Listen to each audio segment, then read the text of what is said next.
Transactions on the Unified Payments Interface have been soaring ever since its launch post-demonetization, crossing over 1.9 billion rupees in October this year itself.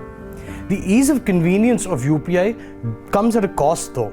Frauds on the UPI network have been rising as several media reports have emerged explaining how fraudsters have managed to steal money from regular unsuspecting customers. These schemers have been using websites like OLX and Twitter to find potential unsuspecting victims. The fraud is termed as the collect money fraud. So what is the collect money fraud? In one such case, a fraud victim had put up an ad to sell an electronic device. The fraudster then called them and said he would pay half the money in advance and the remainder after collecting the device.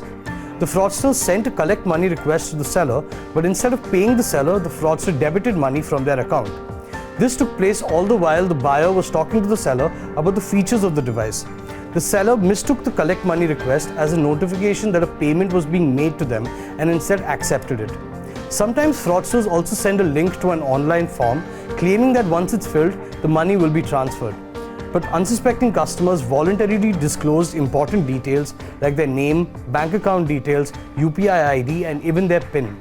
The fraudsters therefore were able to misuse this data and steal the money of the victim. So let's look at how a UPI transaction takes place. There are two modes of making a payment on the platform. The first is where you initiate a transaction to pay someone, which is called a push transaction. Here the payment application on your phone captures the IMEI number and the SIM details of your phone as soon as you log into the UPI-based payments app. The payer then enters the payee's UPI ID, which is verified through the NPCI's network. A one-time password is then sent to the payer for verification before his or her account is debited. Once the account is debited, the NPCI processes and settles the payment with the banking network. The other type of transaction on the UPI platform is when someone asks you to pay them money, which is termed as a pull transaction or a collect money request. Here the payee sends you a payment request to transfer a given amount. When the user logs into their UPI-based application, the IMEI number of the device and the SIM details are once again captured. Thereafter, a collect request notification appears on the phone and the payer is given a choice of whether to accept or decline the request. Once accepted, NPCI processes the transaction. Unfortunately, the collect request facility of UPI is where most fraudsters have found ways to dupe customers. The NPCI's own guidelines in July 2018 itself directed UPI application providers to send a separate SMS when a collect request is made and also to provide a separate payment confirmation page once the payer has accepted the request. This is as additional safety measures.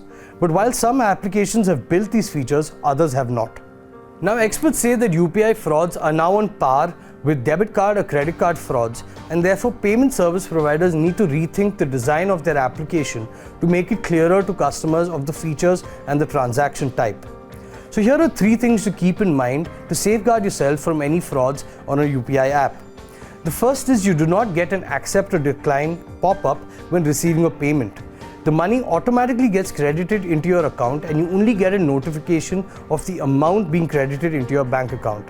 The second is that users should read the summary of the transaction carefully before they proceed and complete it.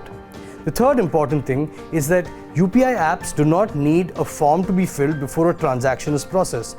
So users should not click on any links sent via SMS and emails, and they should only provide their UPI ID when someone wants to make a payment.